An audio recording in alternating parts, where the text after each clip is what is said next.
Okay guys, so we're going to look at the garden today because it is Sunday, but there's not that much going on, so we're also going to look at what we got going on inside because this is what fall time, or springtime, not spring. I need a nap, guys. This is what summertime is all about. Growing out just a little bit of things that you need just to kind of keep you going with some fresh stuff and then getting stuff started. So let's go see what we got.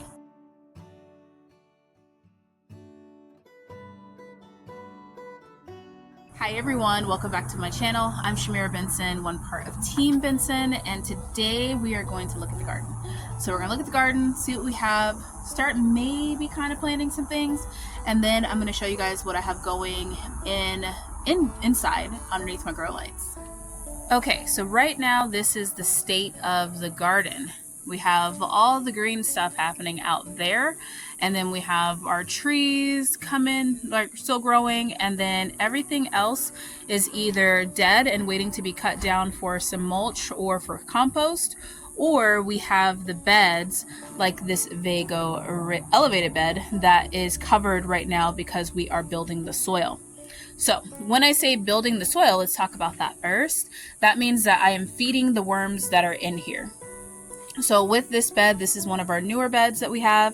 I've never planted in it before, so we put some of our worms in there, we put some soil in there, we put some dead soil in there, and then now we're just putting in food. So we're putting in things like mango skins, some lettuces from the freezer that we didn't use last year, all those different kind of things. We're just feeding the worms in this bed. So we're doing that here.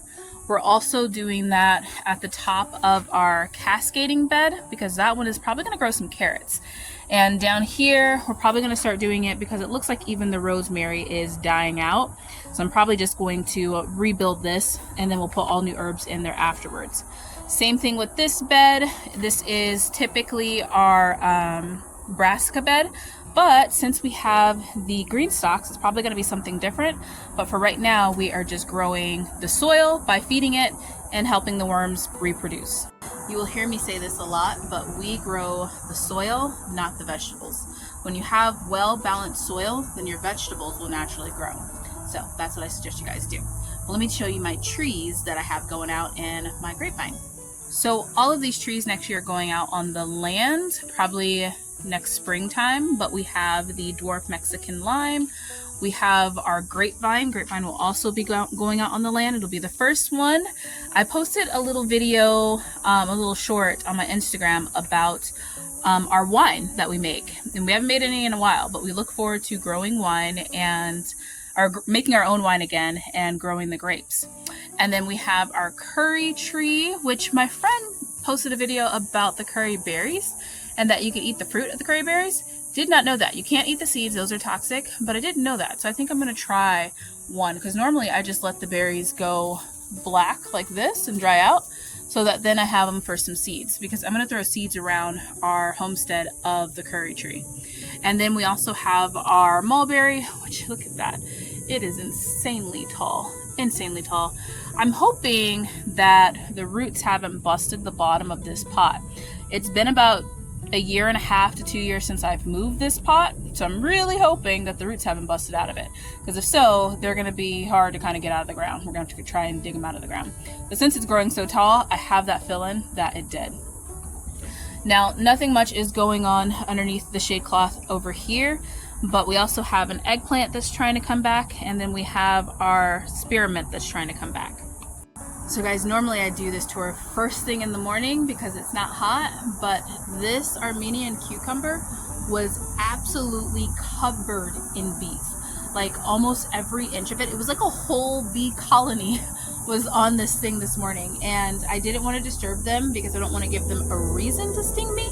So I just kind of let it go, and that means I'm out here sweating right now because the bees don't like to be out in the middle of the day when it's super hot, but first thing in the morning they are covering this thing.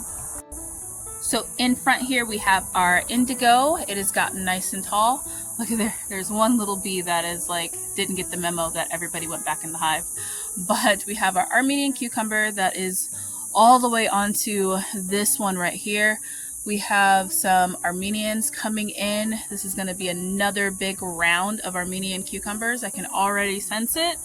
So it's super exciting. It is starting to grow even over top of this, which I'm just kind of letting it at this point. This is just one plant, guys.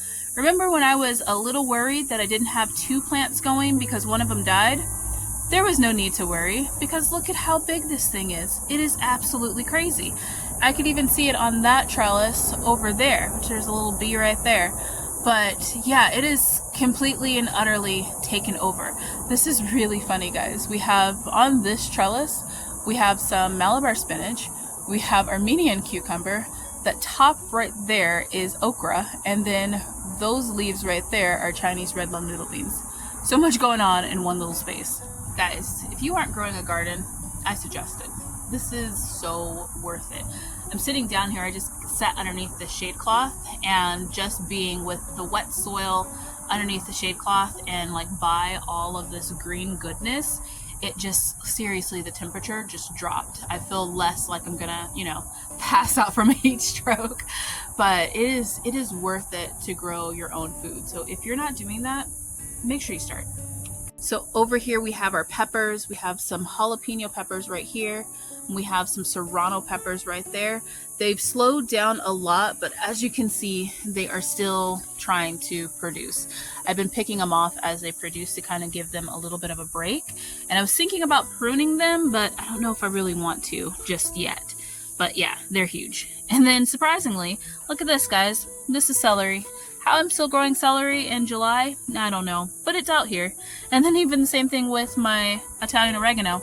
I think being underneath all of this coverage of everything, it's made it so cool down here that those things are still growing. They're not growing fast, but they are still growing, which means that's less we have to plant for next year. Now over here, we have our holy basil right here, which is also doing very well.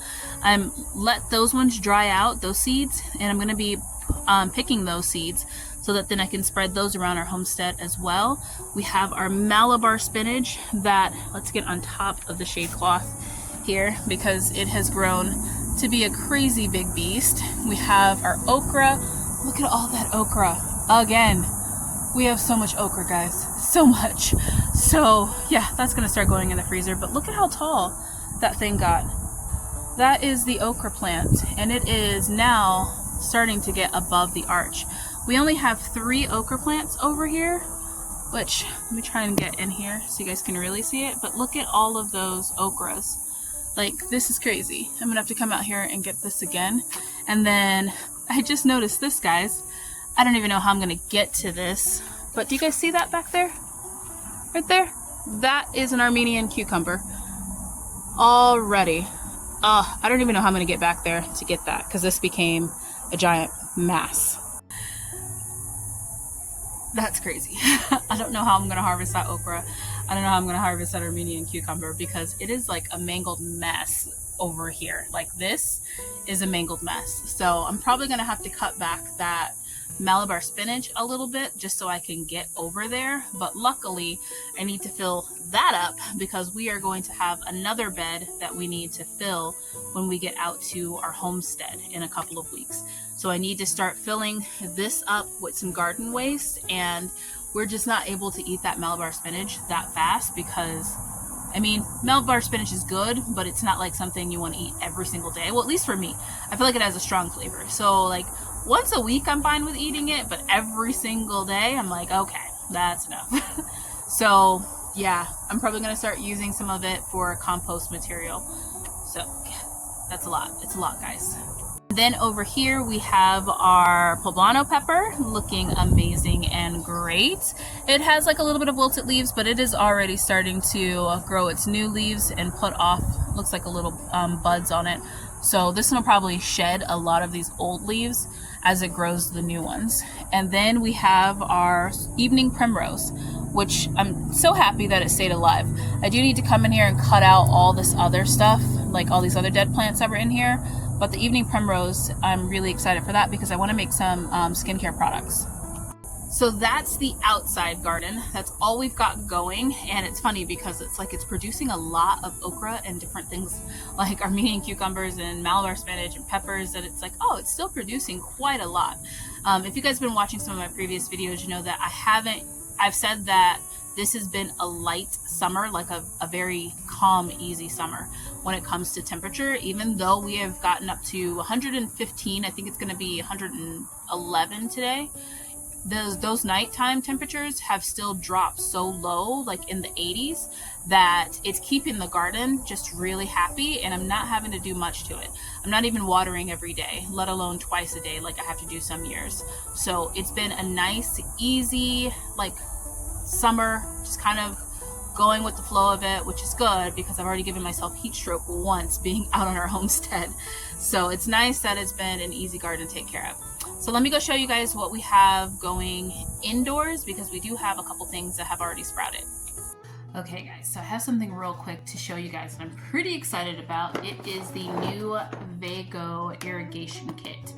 Now, this one I have not put out yet. I haven't decided if I want to put it out at my new homestead or if I want to try it in this garden here. And that is mainly because I don't know where I'm going to spend most of my time to be like this first couple of like years of us setting up the homestead. We're hoping to be able to spend the majority of that time out at the homestead, which means that I would need somebody to water this garden. So I have been looking into all different types of irrigation kits or all of like the, main or self-watering systems, and I'm really excited that Vego has one because I have loved all of the Vego garden beds that I have used. I have loved the composter that I have with them, and they just make really, really great products. So they have sent me this kit, which I'm going to show you guys a little bit of a close-up, and I'm probably going to start trying it out here because I think that at my home or my little small space garden here is going to be where it's going to be the most beneficial, so that I can make sure that that garden is completely watered while we are building on our homestead. One of the biggest things right now is that I need to be able to maintain being able to put away food and all of that for our pantry, because we are trying to build two pantries right now. One, our pantry that we have here, and then one when we finish the build out for our pantry at our homestead.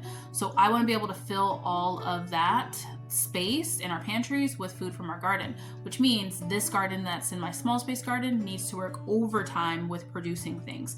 And I need to make sure that I don't forget to water and I'm up on the homestead again like last time and everything dies. So we need to figure that out. So it has all of the things that you would need in order to make this a successful situation, and I just can't wait to get it going.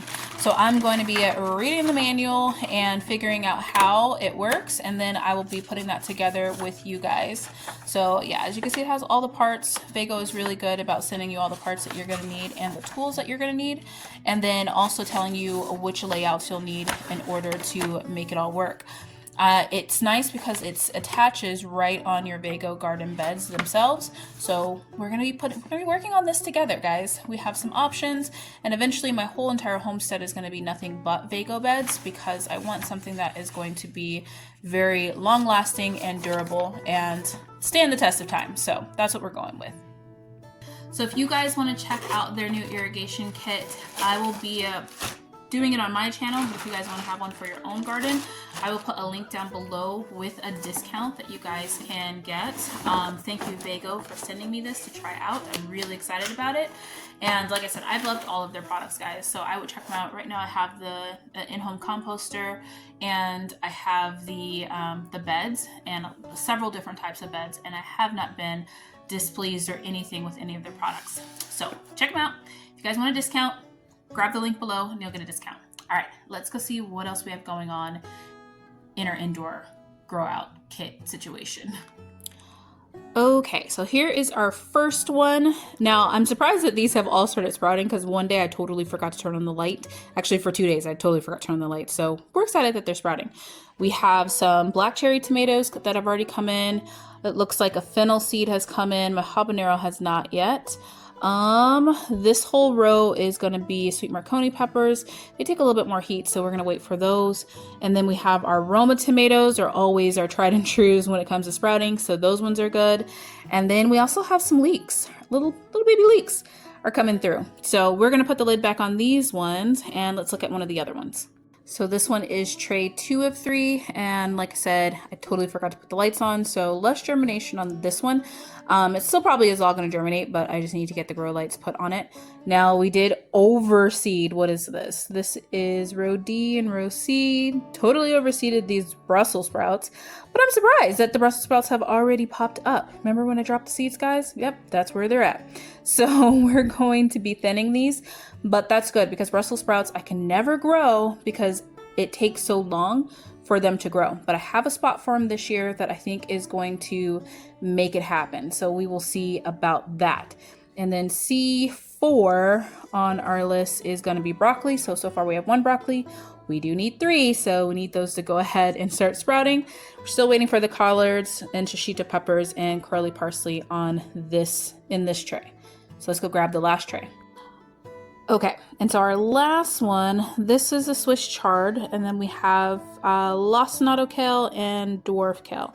So the other ones that haven't popped up yet are going to be our lemon balm and our basil. But so far everything has popped up on this tray except for those. Now one of the things I'm going to want to do is turn this tray because as you can see this spot got the most germination so far, and that is because the light is really focused right here. So I'm going to take this, I'm gonna take the whole camera back so you guys can see what I mean by my tray setup. So this is my current setup that I have with my grow lights, and I have another set of grow lights that is different, but when I start out everything, they start out here because this is just the easier space. It is at the top of one of my pantries. So I'm gonna be rotating these around so that then they can get even light. My other grow light system is way better, like with even light, but it's a smaller space because I only have one of those. So that's what it looks like. If you guys are looking for grow light systems, this one is a cheap and easy one because it just is the bulb and the little like dome thing, and then you just plug it in. I have it on a retention rod. All right, guys, so that's it. That's what the garden is looking like. That's what the grow room is looking like. That's all we got. Now, I hope that you guys are starting to think about your fall gardens, and I hope you're still producing in your winter garden or your summer gardens. I still have some planting that I have to do that I am late on, like really, really late on getting my squashes and my pumpkins out there. But that is part of my monsoon garden, which I'm going to be working on this week because I do want to grow some pumpkins and different things, but I have to clear some space, add a little bit of soil, and then add those seeds directly out there. So I'll be bringing you guys along for that. We're getting back to regular videos. It has been a little bit of me not having like regular videos. They've been a little sporadic, so I thank you guys for still subscribing and following my channel. So we'll be getting back to the regular ones, and yeah, until next time, grow yourselves a garden because even a small space can provide you with tons of food. Bye guys.